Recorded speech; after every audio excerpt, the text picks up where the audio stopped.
Good morning students, I am Sadia और आप सबका वेलकम है आपकी फेवरेट क्लास में। तो हम इस चैप्टर का मेल रिप्रोडक्टिव पार्ट हम देख चुके थे। हमने फ्लावर का मेल रिप्रोडक्टिव पार्ट देख रखा था कि पॉलिन ग्रेन क्या होता है, पॉलिन ग्रेन का फॉर्मेशन कैसे होता है। अच्छा, पॉलिन ग्रेन का फॉर्मेशन किस प्रोसेस से होता है बताइए। पॉलिन ग्रेन का फॉर्मेशन होता है माइक्रोस्पोरोजेनेसिस से, राइट। तो कहने का मतलब है तो हम इस पॉलिन ग्रेन की या फिर फ्लावर की मेल पार्ट को बहुत ही अच्छे से हमने कवर कर लिया है। अब हम इसकी फीमेल पार्ट को कवर करेंगे।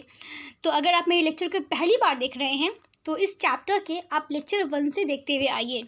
आपको लेक्चर 1, लेक्चर 2 और लेक्चर 3 ये 3 लेक्चर्स इसके हो चुके हैं। उसके लिंक आपको डिस्क्रिप्शन बॉक्स में मिल जाएगी। तो वहाँ से पहले आप 3 लेक्चर्स को देखते हुए आइए, फिर आगे इस लेक्चर को आप कैरी ऑन कीजिए।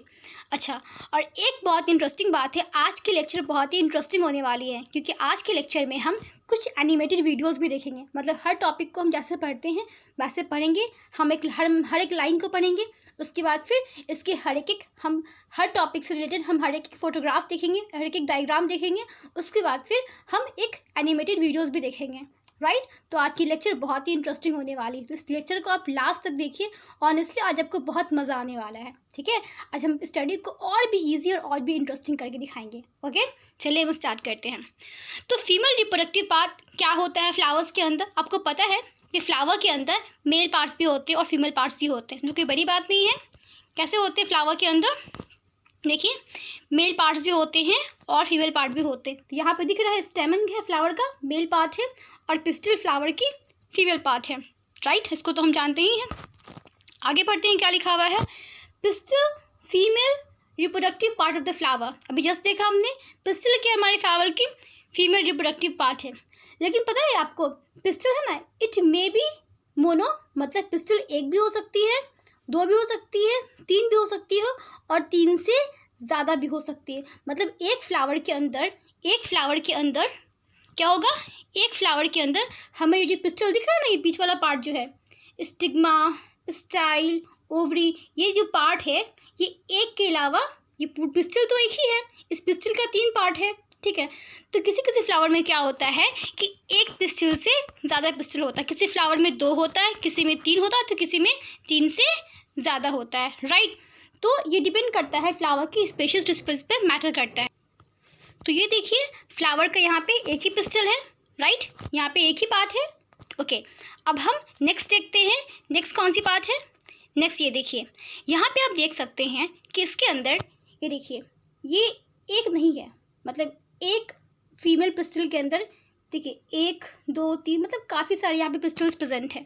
एक के अंदर एक से ज़्यादा पिस्टल प्रेजेंट है, ठीक है। अब ये पिस्टल 2 तरह से प्रेजेंट हो सकता है, या तो आपका फ्री फॉर्म हो सकता है या तो आपका फ्यूज्ड फॉर्म भी हो सकता है। सॉरी, या तो आपका फ्री फॉर्म भी, ये दोनों आपका फ्री फॉर्म है और ये एक फ्यूज्ड फॉर्म है। अब ये फ्री फॉर्म फ्यूज्ड फॉर्म क्या होता है, चलिए हम पहले लाइंस को पढ़ते हैं फिर से और फिर देखते हैं। देखिए यहाँ पे क्या लिखा हुआ है, यहाँ पे लिखा हुआ है द पॉलीकार्पली सिनकार्पस एंड अपोकार्पस। अब ये क्या होता है, आपको पता है कि पिस्टिल को हम एक और नाम से जानते हैं, इसको बोलते हैं कार्पेल। इसको हम क्या बोलते हैं, कार्पेल, ये बात पता है आपको। अगर एक ही कार्पेल प्रेजेंट है एक फ्लावर के अंदर, जो भी जस्ट हमने देखा एक फ्लावर के अंदर हम एक ही कार्पेल अक्सर नॉर्मली पढ़ते हैं डायग्राम के अंदर। तो हम जब भी देखते हैं हम मोनो कार्पेलरी फ्लावर का एग्जाम्पल हम देखते हैं, ठीक है। अगर ये कार्पेल एक से ज़्यादा होगा तो क्या बोलेंगे उसको हम, बाई कार्पेलरी। 3 होगा तो ट्राई कार्पेलरी, और 3 से ज़्यादा होगा तो क्या बोलेंगे हम, पॉली कार्पेलरी, ठीक है। अब ये पॉली कार्पेलरी मतलब एक फ्लावर के अंदर एक से ज़्यादा फीमेल पार्ट है, एक से ज़्यादा फीमेल पार्ट है, पॉली कार्पेलरी है। अब ये पॉली कार्पेलरी भी 2 तरह का होता है, एक होता है सिनकार्पस, एक होता है अपोकार्पस। अब ये सिनकार्पस क्या होता है, मतलब ध्यान से सुनो मैं क्या बोल रही हूँ कि पॉली कार्पेलरी भी 2 टाइप्स का होता है, एक होता है सिनकार्पस, एक होता है अपोकार्पस। अपोकार्पस हम बोलते हैं फ्री पिस्टल को, मतलब फ्री कार्पेल को। अब ये फ्री कार्पेल क्या होता है, याद रखिए, एक है अपोकार्पस, एक है सिनकार्पस। नाम बहुत इंपॉर्टेंट है, किसी के भी नाम हमें भूलना नहीं, सबके नाम हमें याद रखना है। देखिए हम फोटोग्राफ देखे थे, ये फोटोग्राफ हम देख रहे थे, देखिए यहाँ पे क्या दिया हुआ है। यहाँ पे जो पिस्टल है, यहाँ पे पिस्टल है, यहाँ पे जो आपकी कार्पेल पिस्टल, तो दोनों एक ही चीज़ है ना। मतलब एक आदमी के 2 नाम, जैसे कि एक घर का नाम हो गया गोलू और स्कूल का नाम क्या हो गया, मोलू, राइट, कुछ भी नाम रख सकते हो अपना आप। तो इस तरह से एक आदमी के दो नाम होते हैं, तो वैसे इसके भी दो नाम हैं, एक कार्पल और पिस्टल, दोनों एक ही है, ठीक है। तो इसमें दिख रहा होगा एक से ज़्यादा पिस्टल प्रेजेंट है, लेकिन ये फ्री फॉर्म में है, ठीक है, तो बोलेंगे अपोकार्पस। यहाँ पे भी एक से ज़्यादा है, लेकिन सब अलग अलग है, कोई आपस में एक दूसरे में मिला हुआ नहीं है, एक नहीं लग रहा देख करके, अलग अलग है, तो ये भी है अपोकार्पस, ठीक है। अपोकार्पस पॉलीकार्पिलरी ऐसे भी बोल सकते हैं, लेकिन आप सिंपली बोलोगे अपोकार्पस। अपोकार्पस बोलोगे तो एग्जामिनर को समझ में आ जाएगा कि आप फ्री पॉलीकार्पिलरी पिस्टल की बात कर रहे हो, मतलब एक फ्लावर के अंदर एक सारे पिस्टल है, इसकी आप बात कर रहे हो, और सभी के सभी फ्री हैं, राइट। लेकिन सब फ्री हो इम्पॉर्टेंट तो नहीं, किसी किसी में ये फ्यूज़ भी हो सकता है, जिसमें फ्यूज़ होगा वो ये फ्यूज़ फॉर्म वाला है, ठीक है। तो किसी आपको लग रहा है ना कि ये एक ही स्टिग्मा है, राइट, एक ही स्टिग्मा है, मतलब एक ही पिस्टल का, एक ही कार्पस का एक ही स्टिग्मा, लेकिन नहीं, यहाँ पे अगर ध्यान से देखिएगा तो बहुत सारे रेशेस दिए ना, यहाँ पे बहुत सारे लाइंस दिए हुए हैं, ये एक लाइन सब रिप्रेजेंट कर रहा है एक एक कार्पल को। तो कहने का मतलब है यहाँ पे जो है एक से ज़्यादा कार्पल आपस में चिपक गया है, एक से ज़्यादा कार्पल आपस में चिपक गया है, और चिपकने के बाद ऐसा सिनकार्पस फॉर्मेशन कर दिया है। तो नाउ अंडरस्टैंड कि ये अपोकार्पस क्या होता है, सिनकार्पस क्या होता है, समझ गए क्या होता है बहुत अच्छे से। ऐसे इस टॉपिक को लोग बहुत टफ मानते हैं, लेकिन ये बहुत ही इजी आपको समझ में आएगा, क्योंकि मैं समझा रही हूँ, राइट, और आप समझ रहे हो। चलिए, तो इसको हम देख लें यहाँ पे कि इस लाइन का मतलब क्या था। अब हम आगे बढ़ते हैं। इस pistols consist of ovary, style and stigma. आपको पता है कि एक पिस्टल के अंदर 3 पार्ट्स होते हैं, एक stigma, style and ovary. The ovary has 1 और मोर कैविटीज कॉल्ड लोक्यूल। अभी लोक्यूल क्या होता है? अच्छा, एक बात कहें, क्या आपको ये जो हमने समझाया है इसका आपको एनिमेशन देखना है? चलिए इसका हम एनिमेशन देखते हैं। So as you see here, यहाँ पे आपको दिख रहा होगा कि फ्लावर्स हैं यहाँ पे, राइट। तो इस फ्लावर में अगर आप देखिएगा ध्यान से, तो उसमें 2 पार्ट्स मैंने जस्ट पढ़ा। अभी हमने क्या क्या पढ़ा? हमने पढ़ा एक मोनोकार्पस, हमने पिस्टल की बात की, मोनोकार्पस गाइनोशियम की हमने बात की, दिख रहा होगा, this is the monocarpous gynoecium, right, ठीक है। इस मोनोकार्पस गाइनोशियम के अलावा हमने एक चीज़ और पढ़ा कि मोनोकार्पस के अलावा इससे ज़्यादा भी प्रेजेंट हो सकते हैं पिस्टल, एक से ज़्यादा।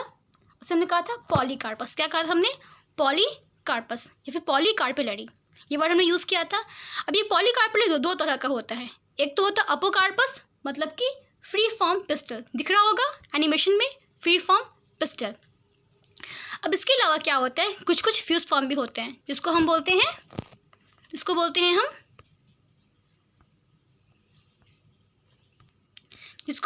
जिसको हम सिनकार्पस कार्पिलरी भी बोलते हैं, राइट।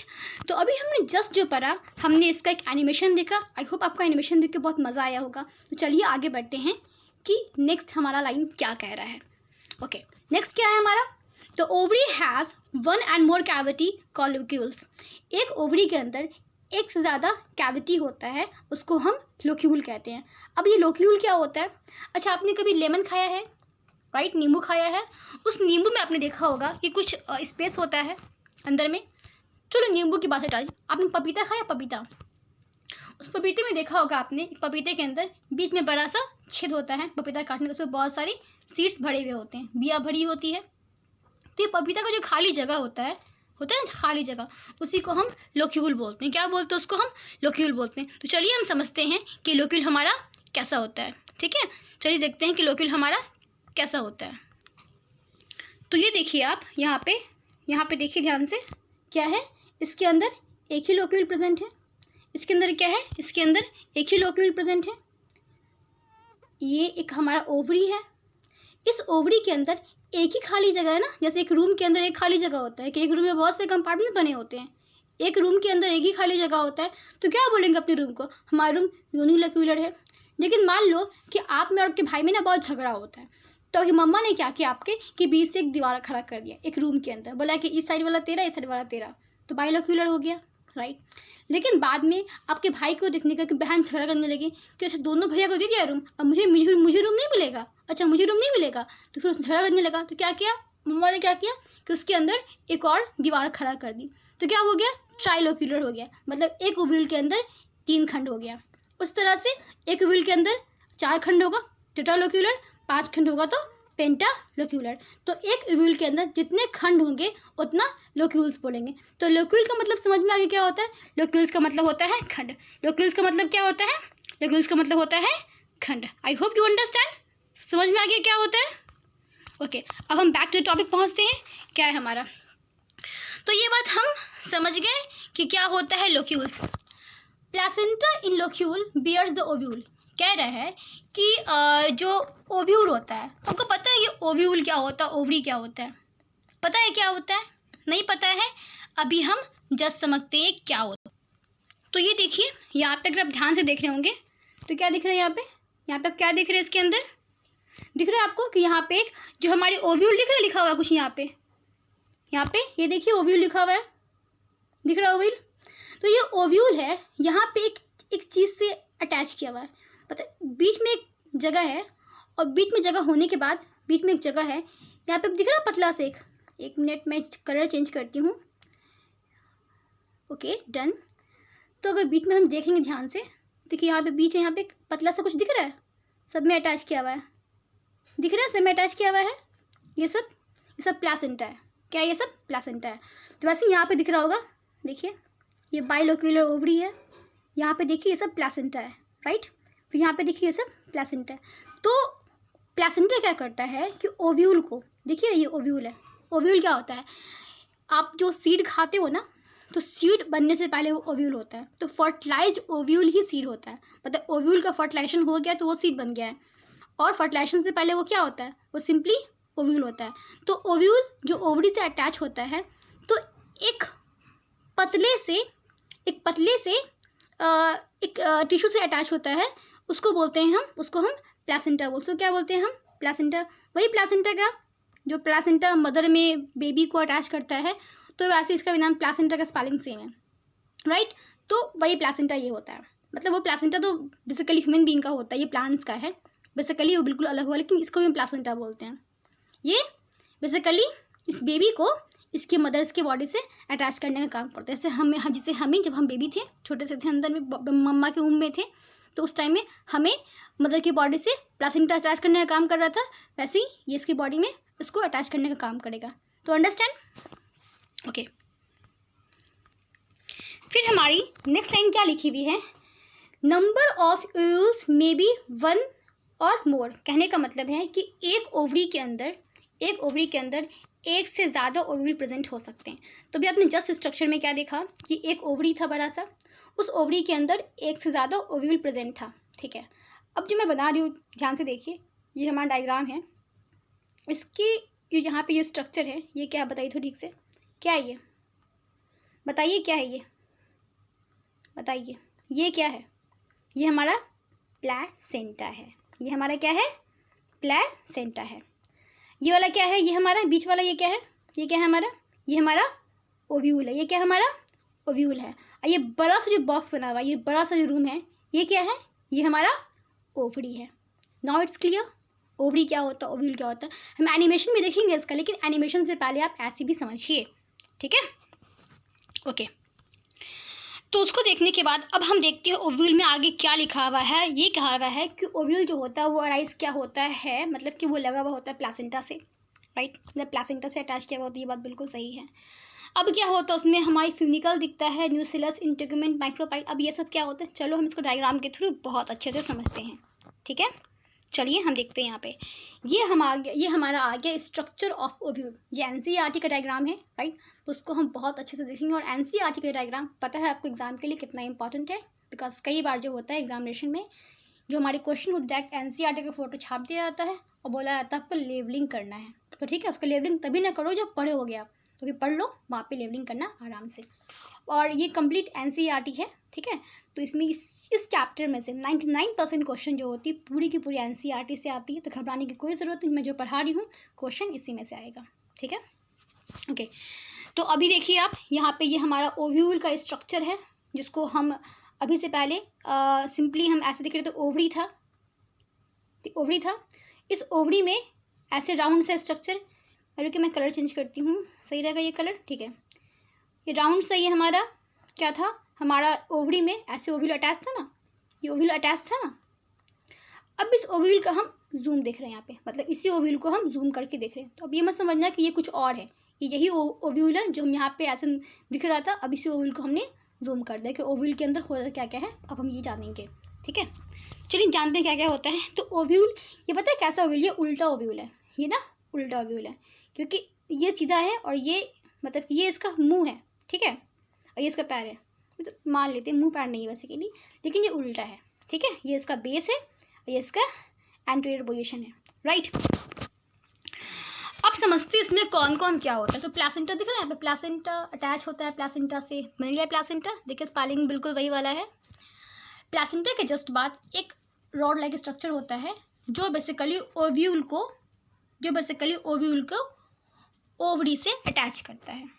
उसका नाम क्या, उसका नाम है फ्यूनिकल। तो फ्यूनिकल बेसिकली एक लंबा सा स्टॉक है जो प्लासेंटा और ओव्यूल को अटैच करने का काम करता है। ठीक है, इसके जस्ट बाद देखिएगा यहाँ पे एक प्लेस होता है, ठीक है, उसको हम बोलते हैं हाइलम, उसको बोलते हैं हाइलम। एक्चुअली इसमें हाइलम लिखा हुआ नहीं, मैं लिख देती हूँ हाइलम।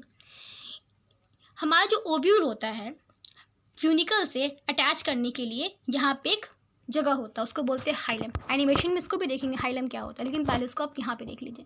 तो ये हाइलम होता है जो ओव्यूल को एक अटैचमेंट साइट होता है, मतलब ओव्यूल और फ्यूनिकल का जो अटैचमेंट साइट होता है उसको हम हाइलम बोलते हैं। ये चिपके से कैसे कुछ को हम चिपकाने का काम करते हो, जहाँ से हम तोड़ते हैं, तो पत्ता को कैसे तोड़ते हो कभी कभी, जैसे मान लो ये पेड़ है हमारा, तो पेड़ का पत्ता तोड़ के निकाल दी, तो पेड़ का पत्ता तोड़ने के बाद यहाँ पे एक खाली सा कुछ जगह बन जाता है। ठीक है, तो ये अटैचमेंट का पॉइंट होता है ना, तो वैसे यहाँ पे ये अटैचमेंट का पॉइंट, जिसको हम हाइलम कहते हैं।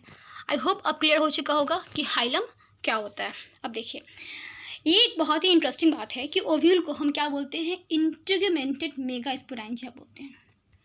इंटेगुमेंटेड मेगा स्पोरेंजिया, इसको हम इंटेगुमेंटेड मेगा स्पोरेंजिया क्यों बोलते हैं, कि इसमें इंटेगुमेंट का मतलब होता है आवरण, मतलब इसका कवच, ठीक है, प्रोटेक्ट करने का लेयर।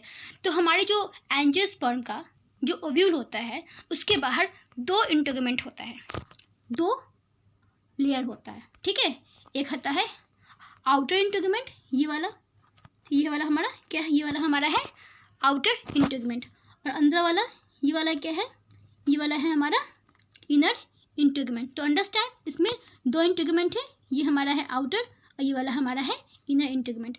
आउटर कहाँ से कहाँ तक है, तो ये जो पूरा यहाँ से यहाँ तक दिख रहा है ये लेयर, ये हमारा है आउटर इंटेगुमेंट। इनर वाला कौन सा है, ये यहाँ से जो स्टार्ट किया हुआ यहाँ से यहाँ तक, ये हमारा है इनर इंटेगुमेंट। तो समझिए कौन सा है आउटर और कौन सा है इनर। तो आउटर इंटेगुमेंट, इनर इंटेगुमेंट। इसके जस्ट बाद क्या होता है, यहाँ पे एक टिश्यू भरी हुई होती है। ठीक है, इसके जस्ट बाद क्या होता है, यहाँ पे एक टिश्यू भरी हुई होती है। ठीक है, ये देखिए टिश्यू, ये वाला जो एरिया है, यहाँ से यहाँ तक का जो एरिया है, यहाँ से यहाँ तक का जो एरिया है, ठीक है, यहाँ से यहाँ तक का जो एरिया है, ये पूरा टिश्यू से भरा हुआ होता है। अब बेसिकली ये बहुत ही इंपॉर्टेंट टिश्यू है।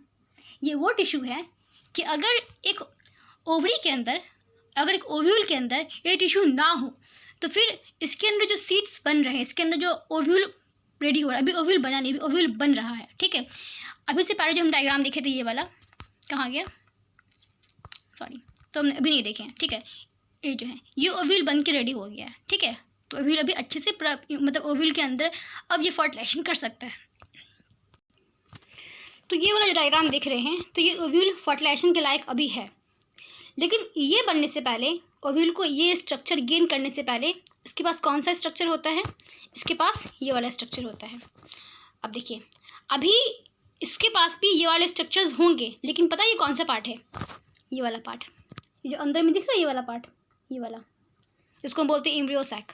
ठीक है, तो ये पूरा स्ट्रक्चर है ओव्यूल का, और जो हमारा आगे ये वाला स्ट्रक्चर किसका है, ये स्ट्रक्चर है एम्ब्रियो सैक का। अक्सर बच्चों को लगता है क्या कि एम्ब्रियो सैक और ओव्यूल सेम होता है, बिल्कुल भी नहीं। ओव्यूल पूरे बॉडी को पार्ट्स को बोलते हैं, इसके पूरे पार्ट्स को बोलते हैं, जबकि एम्ब्रियो सैक सिर्फ अंदर वाले पार्ट को बोलते हैं। इस पार्ट को भी हम थोड़ा और समझ लें, क्या क्या लिखा हुआ है इसके अंदर, थोड़ा और समझ लें क्या क्या है। ये चाइलेजा एंड है। चाइलेजा एंड कहाँ पे होता है, चाइलेजा एंड बेस पे होता है। चाइलेजा एंड कौन सा, आपको लगता है कि चाइलेजा टॉप पे, लेकिन नहीं, चाइलेजा बेस का एंड होता है और माइक्रोपाइल टॉप का एंड होता है। यहाँ पे एक फूला हुआ स्पेस होता है, उसको बोलते हैं रैफे। अब रैफे लिखा हुआ नहीं है, मैं आपको लिख देती हूँ, उसको रैफे बोलते हैं, ठीक है, रैफे बोलते हैं। ये एग्ज़ाम में आ जाता है ये क्वेश्चन, ठीक है, लेकिन एनसीईआरटी में चीज़ नहीं दिया हुआ, कोई दिक्कत नहीं, मैं बता देती हूँ। उसको हम यहाँ पे एक फूला हुआ स्ट्रक्चर होता है, उसको हम रैफे बोलते हैं। तो ये फूला हुआ स्ट्रक्चर बना हुआ है यहाँ पे, लेकिन इसका नाम रैफे मिसिंग किया हुआ है, उसको हम रैफे बोलते हैं। तो न्यूक्लियस का काम क्या होता है? ये न्यूक्लियस जो दिया हुआ है, ये न्यूक्लियस नहीं है, ये न्यूक्लियस है, सॉरी ये तो न्यूक्लियस ही है, ठीक है, लेकिन इसके अंदर न्यूक्लियस के अलावा क्या होता है, इसके पास न्यूक्लियस भी होता है, इसके नाम भी मिसिंग है, कोई दिक्कत नहीं, मैं बता देती हूँ।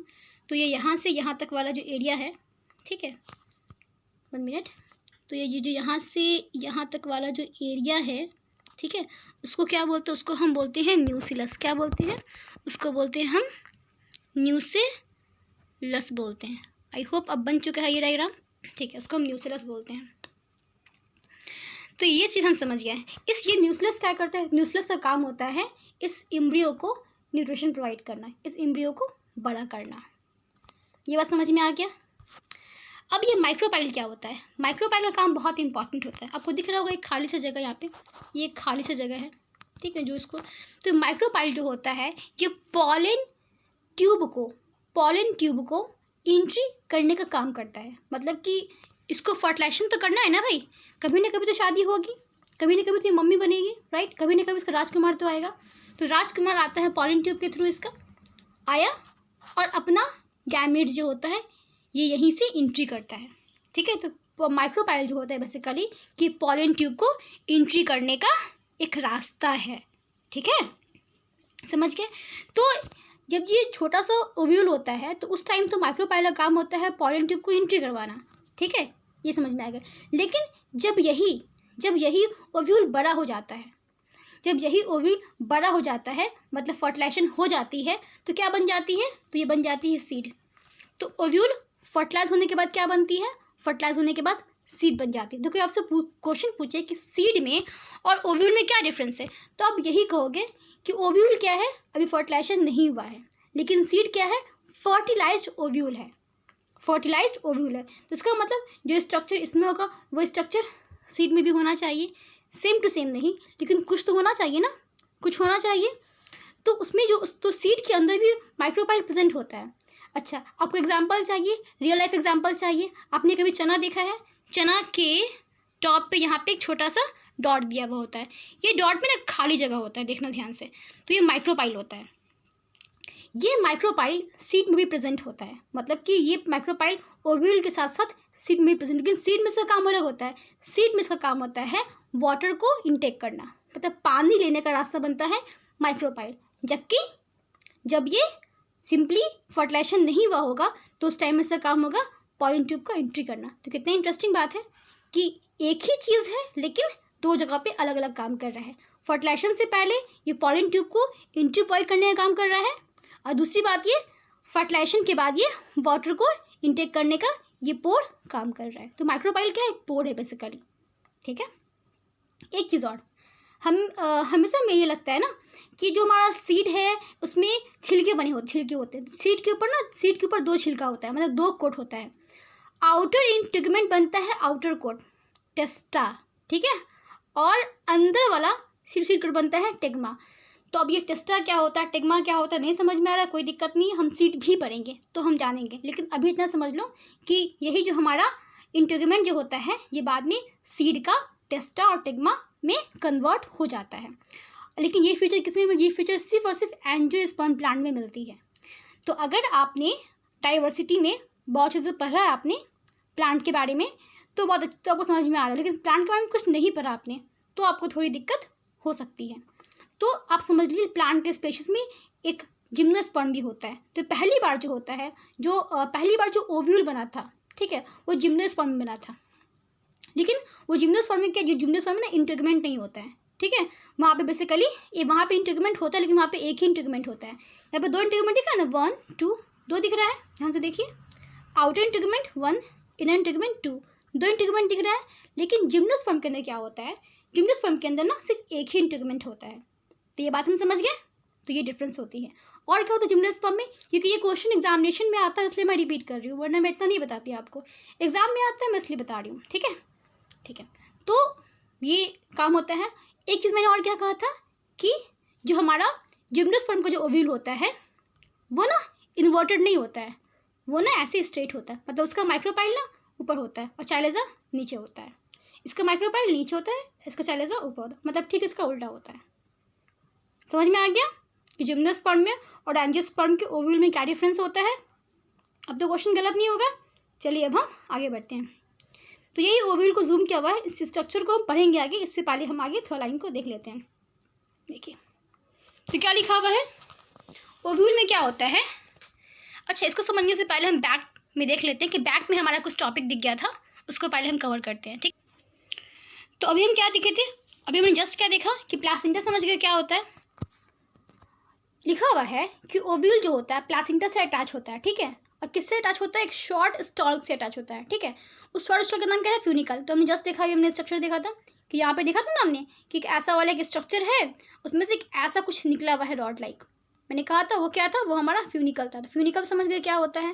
फिर बात क्या है, न्यूसिलस। न्यूसिलस क्या एक मास ऑफ टिश्यू है जो कि ओव्यूल की बॉडी को कवर किया हुआ होता है, राइट, या फिर ओव्यूल को बनने में भी हेल्प करता है। तो आपको दिख गया न्यूसिलस क्या है, हम ये भी समझ गए क्या होता है। न्यूसिलस बेसिकली ओव्यूल को डेवलप करने में, उसको न्यूट्रिशन देने में काम करता है, ठीक है।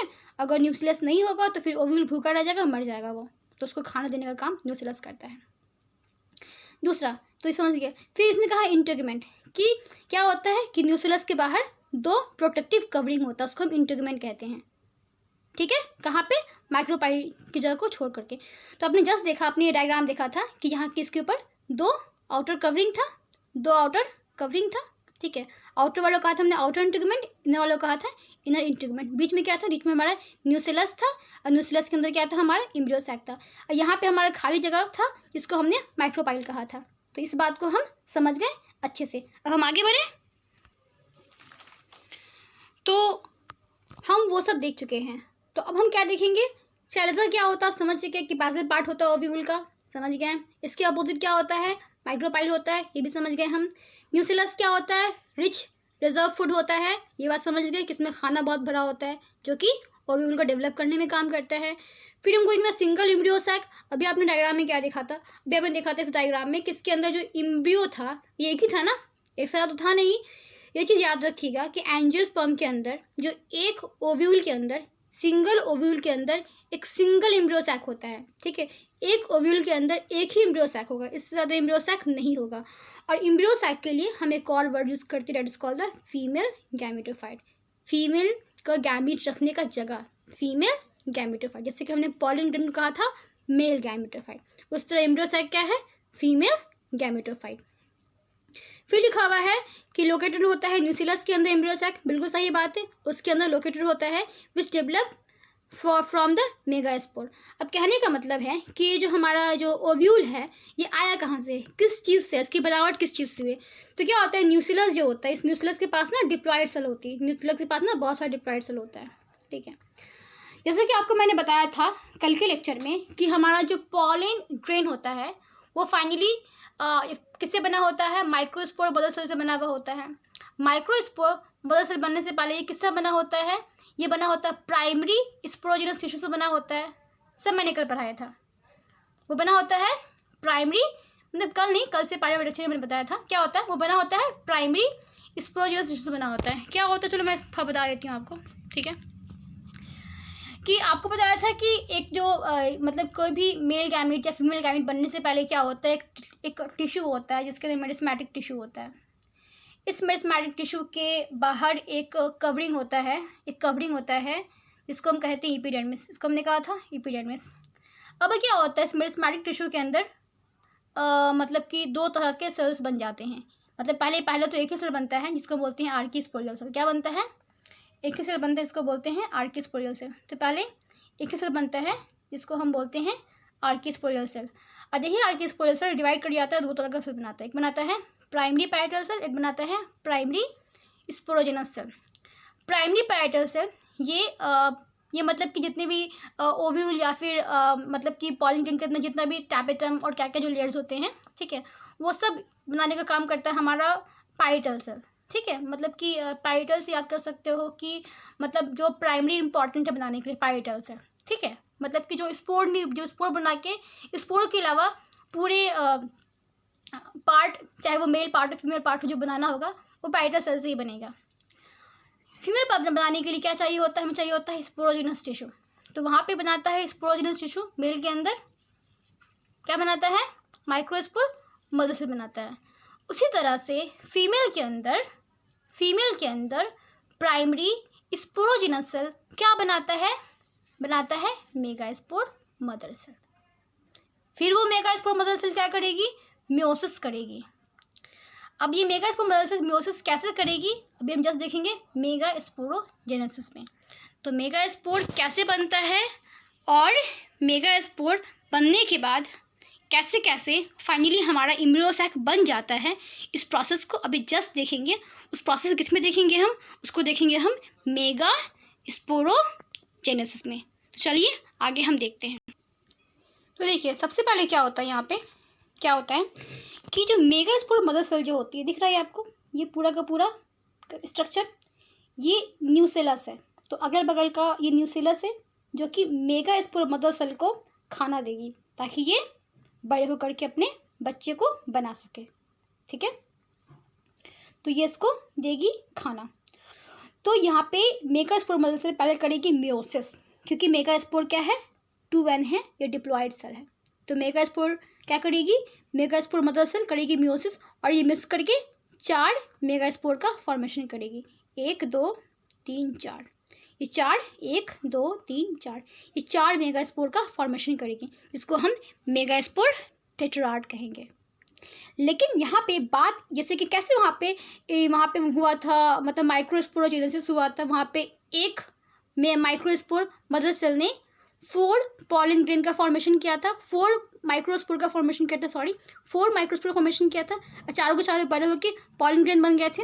वैसे यहाँ पे क्या होगा, इसके अंदर 4 मेगास्पोर का फॉर्मेशन हुआ। जैसे वहाँ पे 4 माइक्रोस्पोर का फॉर्मेशन हुआ था, वैसे यहाँ पे 4 मेगास्पोर का फॉर्मेशन होगा। लेकिन यहाँ पे एक बहुत दुखी की बात है, ठीक है, यहाँ पे क्या होता है ना कि 3 मेगास्पोर ना मर जाते हैं। हाँ, ये 3 मेगास्पोर ना मर जाते हैं और एक ही मेगास्पोर जिंदा रह पाता है। अब मरता किधर वाला पता है आपको, मैंने उल्टा बना दिया, ये मर जाता है, ये मर जाएगा, ये मर जाएगा और ये वाला बच जाएगा। काउंट कहाँ से करना है आपको, माइक्रोपाइलर रीजन से, दिख रहा है माइक्रोपाइलर एंड, यहाँ से आपको काउंट करना है 1 2 3 4। तो स्टार्टिंग के 3 मर जाएंगे, स्टार्टिंग के 3 माइक्रोपाइल मर जाएंगे और एक ही जिंदा बचेगा। अब बोलोगे ऐसा क्यों 3 मर गए, एक क्यों बच गया? ये आंसर कहीं नहीं, किसी को नहीं पता होता है, कहीं बुक में नहीं लिखा होता है क्यों मर जाते हैं।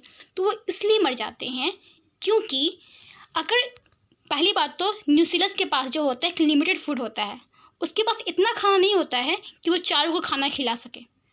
जैसे कि आपने कैसा एक मुहिम चलाते हैं, ठीक है, हम 2 हमारे 2 चलाते हैं ना मुहिम, ये मतलब 2 पेरेंट्स के 2 ही बच्चे होने चाहिए, मतलब पेरेंट्स तो एक है ना, माँ बाप मिला के एक या 2 बच्चे होने चाहिए।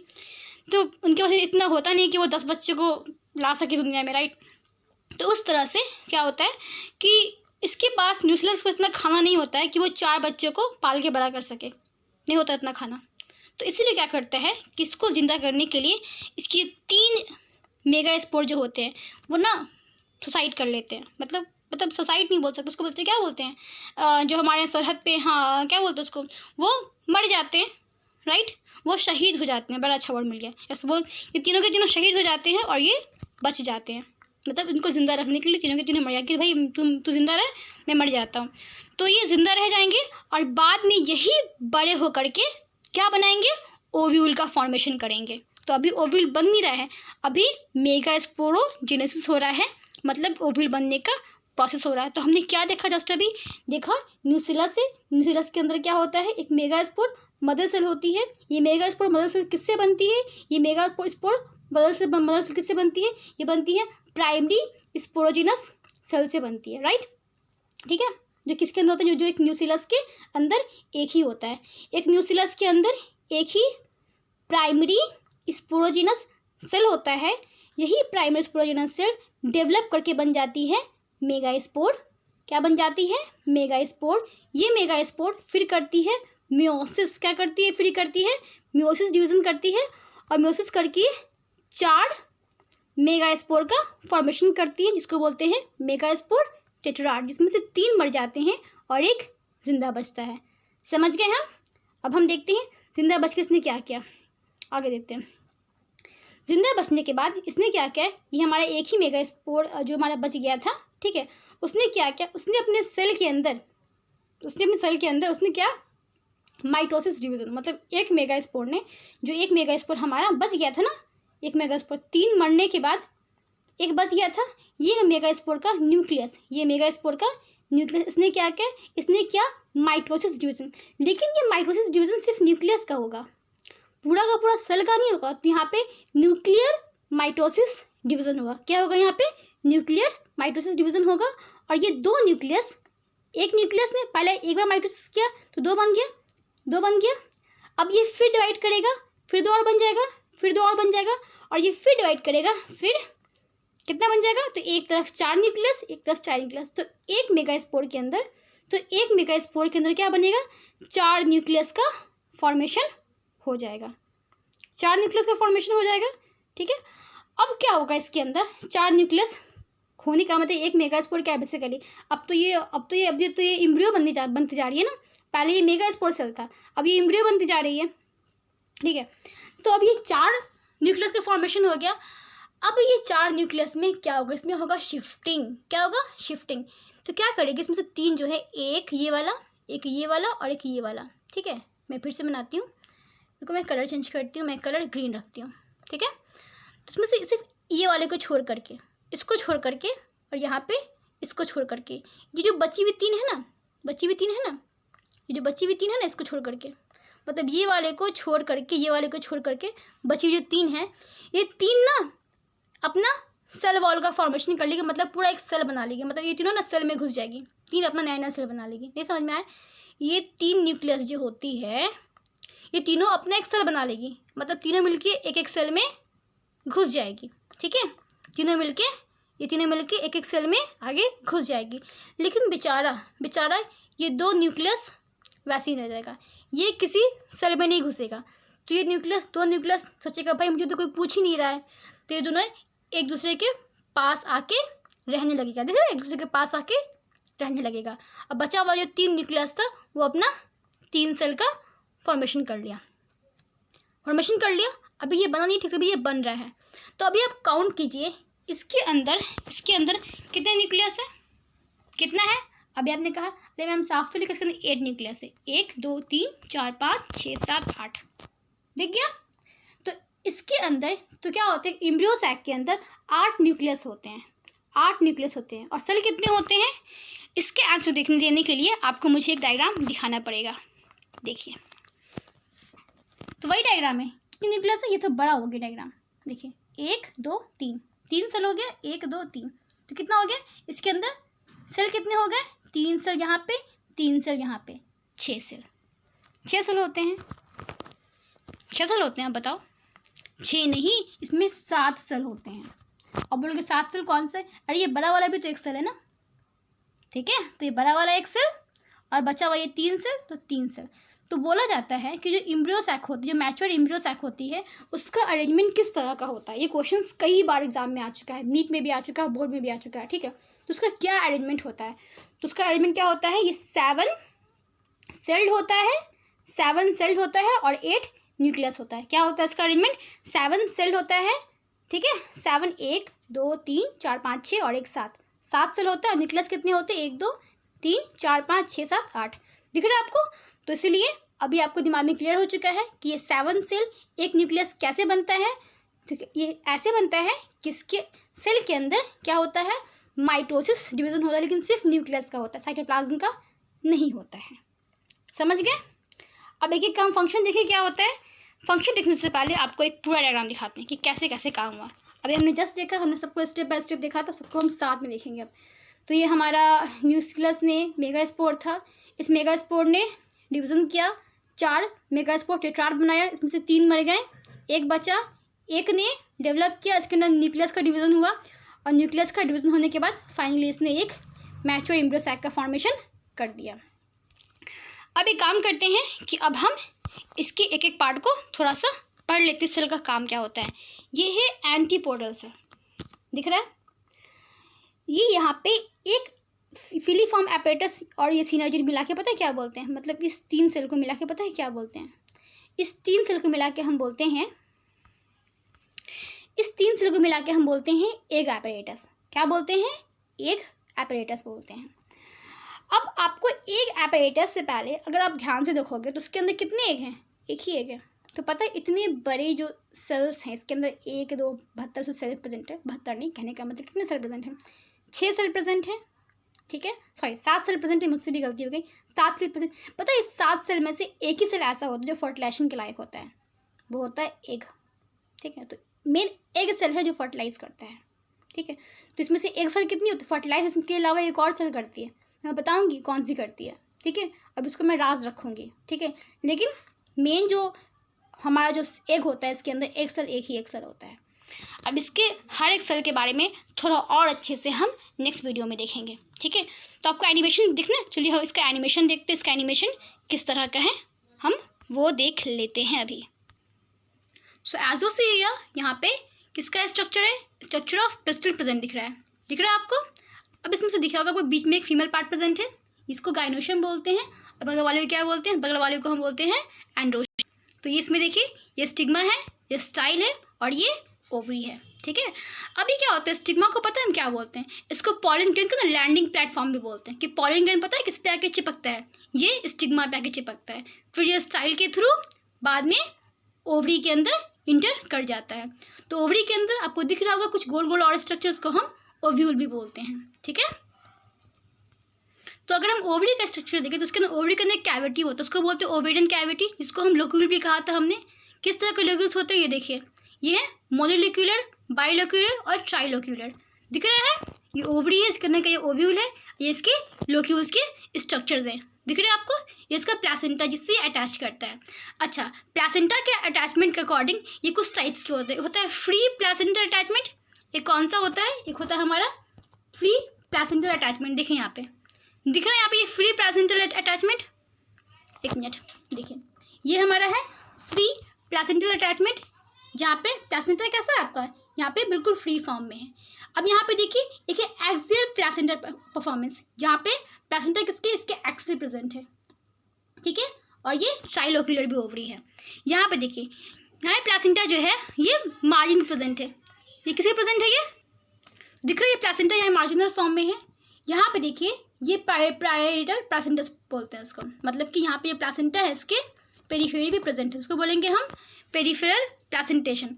और एक प्लेसेंटा किस फॉर्म में होता है? एक प्लेसेंटा किस फॉर्म में होता है? बेसल के फॉर्म में होता है। जो प्लेसेंटा हमारे बेसल में होता है उसको बोलते हैं हम बेसल प्लेसेंटेशन।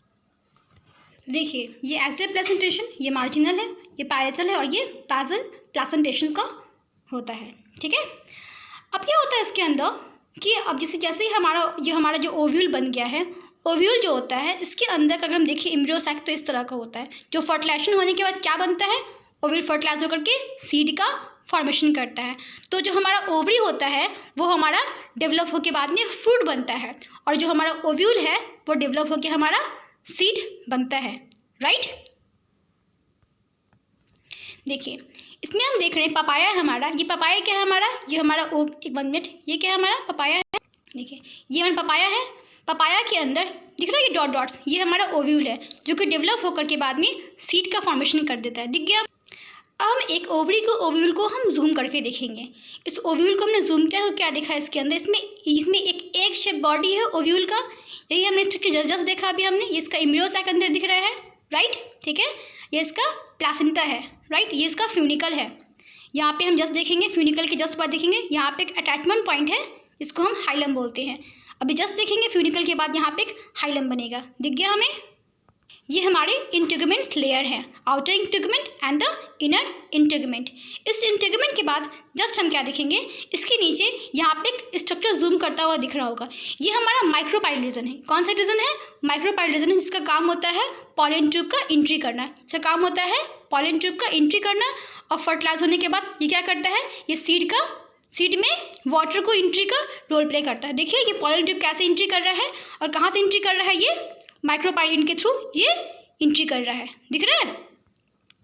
तो ये हमारा चाइलेजा रीजन है जो कि इसका बेसल पार्ट होता है। ये सब हम बात कर चुके थे। देखिए ये ना न्यूक्लियस टिश्यू है हमारा। जो न्यूक्लियस टिश्यू क्या करता है, ये ओवरी को न्यूट्रिशन प्रोवाइड करता है। सॉरी, ये हमारी एम्ब्रियो को डेवलप करने में उसको न्यूट्रिशन प्रोवाइड करता है। न्यूक्लियस जो होता है, दिख रहा है? तो हम न्यूक्लियस प्लास्ट को हमने जूम किया था, ये हमारी एम्ब्रियो सैक को न्यूट्रिशन प्रोवाइड करता है। तो अभी जस्ट हमने ये डायग्राम देखा था, ये हमारा न्यूक्लियस रीजन है, एनसीईआरटी में देखा था। ये बीच वाला हमारा मेगास्पोर मदर सेल है, ठीक है, जो कि लार्ज साइड एक सेल होता है। इसके अंदर एक डेंस साइटोप्लाज्म होती है, ये बात हमने जस्ट पढ़ा था। प्रोमिनेंट न्यूक्लियस, ये सब हमने पढ़ा था जस्ट अभी हम देख रहे हैं। देखिए ये न्यूक्लियस जो होता है, ये न्यूक्लियस जो हमारा डिवाइड किया और 4 टेट्राड का फॉर्मेशन किया, जिसमें से ये ऊपर वाला ही सिर्फ जिंदा बचेगा, बाकी तीनों के तीनों क्या कर जाएंगे, मर जाएंगे, राइट। हमारा चाइलोसाइड वाला क्या करेगा, वो बच जाएगा, बाकी सब क्या होगा, मर जाएगा, ठीक है। अब देखिए, अब ये न्यूक्लियस जो होता है, ये जो हमारा एम्ब्रियो सैक था, एम्ब्रियो सैक की न्यूक्लियस कर रही है अब माइटोसिस डिवीजन कर रही है। मतलब यहाँ पे सिर्फ न्यूक्लियस के अंदर माइटोसिस डिवीजन, आप दिख रहा है सेल के अंदर डिवीजन हो रही है, नहीं, यहाँ पे सेल के अंदर नहीं, बल्कि यहाँ पे न्यूक्लियस में हो रही है माइटोसिस डिवीजन, दिख रहा है आपको। जिसमें से ये 3 जो है इसके अंदर, ये तीन अपने अपने कॉर्नर पे 3 शिफ्ट हो जाएंगे चाइलोसोल एंड पे, और 2 शिफ्ट हो जाएंगे किस पे हो जाएंगे, माइक्रोपाइल एंड पे। देखिए इसने कैसे यहाँ पे पहले 2 न्यूक्लियस बना, फिर 4 और फिर ये 8 न्यूक्लियस का फॉर्मेशन कर दिया। अब देखिए कैसे उसने 3 यहाँ पे न्यूक्लियस शिफ्ट होकर के ये 3 सेल में चले गए। 3 सेल चले गए हमारे चाइलोसा वाले पोर्शन में, और 3 सेल चले गए हमारे माइक्रोपाइल वाले पोर्शन में, और बीच में जो 2 न्यूक्लियस बच गए थे उसको क्या बोलेंगे, उसको बोलेंगे हम पोलर न्यूक्लियर। देखिए यहाँ पे 2 न्यूक्लियस आपस में आकर के हम चिपक गए हैं, एक साथ चिपक गए। ये डायग्राम हमने जस्ट देखा था अभी, ये हमारा बीच का न्यूक्लियस रीजन है, जो कि बाद में सेंट्रल सेल का पोलर न्यूक्लियाई बनता है। तो सेंट्रल सेल का जो न्यूक्लियाई होता है वो पोलर न्यूक्लियाई होता है, राइट। इसके अंदर 3 सेल का और फॉर्मेशन होता है, जिसको हम बोलते हैं सिनर्जिड। सो क्या बोलते हैं, देखिए यहाँ पे आप सेल का फॉर्मेशन देख रहे हैं, इसको हम पोलर न्यूक्लियाई बोलते हैं। ये बीच वाला हमारा बड़ा सा सेल ये क्या है, ये हमारा सेंट्रल सेल है। इसके अलावा क्या होता है, इसके अलावा हमारे 2 और सेल का फॉर्मेशन होता है, जिसको बोलते हैं सिनर्जिड सेल। सिनर्जिड सेल का पता है काम क्या होता है, ये ना जो पॉलन ट्यूब जो इसके अंदर आती है वो कैसे आती है, तो कैसे आती है, जो सिनर्जिड सेल जो होती है उसको एक केमिकल प्रोवाइड करता है, इसको एक केमिकल प्रोवाइड करता है, जिस केमिकल को सेंस करते करते पॉलन ट्यूब यहाँ तक पहुँच जाता है। तो अगर सिनर्जिड नहीं होगा तो पॉलन ट्यूब को यहाँ तक आने में प्रॉब्लम हो सकती है, पॉलन ट्यूब फिर इससे अट्रैक्ट नहीं करेगा। तो पॉलन ट्यूब को एम्ब्रियो सैक तक अट्रैक्ट करने का जो काम करता है वो हमारा सिनर्जिड ही करता है, सिनर्जिड सेल्स ही करती है, राइट। उसके जस्ट दिखा होगा आपको, यहाँ पे फिलीफॉर्म एपरेटस दिख रहा है। अब ये फिलीफॉर्म एपरेटस क्या होता है, अगर हम एक सिनर्जिड सेल को देखें तो ये कुछ इस तरह का होता है। इसके अंदर ये कुछ माइक्रोवेलाई का इस तरह कुछ फॉर्मेशन किया होता है, ठीक है। इसका काम क्या होता है, पहली बात तो ये जो माइक्रोवेलाई होती है उसका मेन फंक्शन ये होता है कि ये सरफेस एरिया को ये बढ़ा देता है, ठीक है। सरफेस एरिया को बढ़ाने से क्या होता है कि ये मोर सिक्रेशन करेगा तो फिर ज़्यादा केमिकल रिलीज होगा, और पॉलन ट्यूब आराम से वो केमिकल को सेंस करते करते, जैसे कैसे डॉगी मतलब हमारे कोई अपराधी है तो डॉगी कैसे उसको सूंघते उस अपराधी तक पहुंच जाता है, वैसे यहाँ पे जो हमारा फिलीफॉर्म एपरेटस है वो उसमें से जो केमिकल निकलती है तो पॉलन ट्यूब उसको सेंस करते करते यहाँ तक पहुँच जाता है। इसके सेंटर पे यहाँ पे देखिए, ये हमारा सेंटर पे एक पीछे वाला ये एक सेल है। बेसिकली फर्टिलाइजेशन इसी एक सेल से होती है, ठीक है। ये ऊपर वाले एंटीपोडल सेल्स हैं, इसके भी कुछ फंक्शंस हैं, अभी जस्ट उसको हम देखेंगे, ठीक है। तो अभी जस्ट हमने इस डायग्राम को देखा, हमने क्या देखा कि चाइलोसा एंड जो होती है इसमें से एंटीपोडल सेल्स होती है चाइलोसा एंड की तरफ, ठीक है। इस एंड को बोलते हैं चाइलोसा एंड, इसको बोलते हैं माइक्रोपाइल एंड। तो ये जो एंटीपोडल सेल है इसका कुछ स्पेसिफिक फंक्शन नहीं होता है, मतलब इस एंटीपोडल सेल्स का कोई भी स्पेसिफिक फंक्शन नहीं होता है, राइट। जैसे हमारा सिनर्जी का काम था कुछ एक का हमारा कुछ काम है, ठीक है, उस तरह से इससे कुछ इतना इंपॉर्टेंट काम नहीं होता है। अब जब हम नेक्स्ट लेक्चर देखेंगे फर्टिलाइजेशन, उसमें हम अच्छे से देखेंगे कि कौन किस तरह से कैसे अपना रोल प्ले कर रहा है, ठीक है। तो थैंक यू, आई होप आज आपको लेक्चर में बहुत मज़ा आया होगा और कुछ ज़्यादा अच्छे से समझ में आया होगा। Thank you. और आपको मेरी ये वीडियो कैसी लगी है प्लीज़ आप इसे बताएं। अगर आपको अच्छी लगी है तो मैं ऐसे और भी वीडियोस बनाऊंगी, लेकिन अगर आपको पहले की तरह कंफर्टेबल हो पढ़ने में बिना किसी एनिमेशंस के तो फिर मैं वैसे ही लेक्चर्स बनाऊंगी। Thank you. एक चीज़ और, आप जितना हो सके आप इस लेक्चर को शेयर करें। अगर आप मेरी वीडियो को पहली बार देख रहे हैं तो इस चैनल को सब्सक्राइब करें, मेरी वीडियो अच्छी लगी है तो उसे आप लाइक भी कर सकते हैं। Thank you.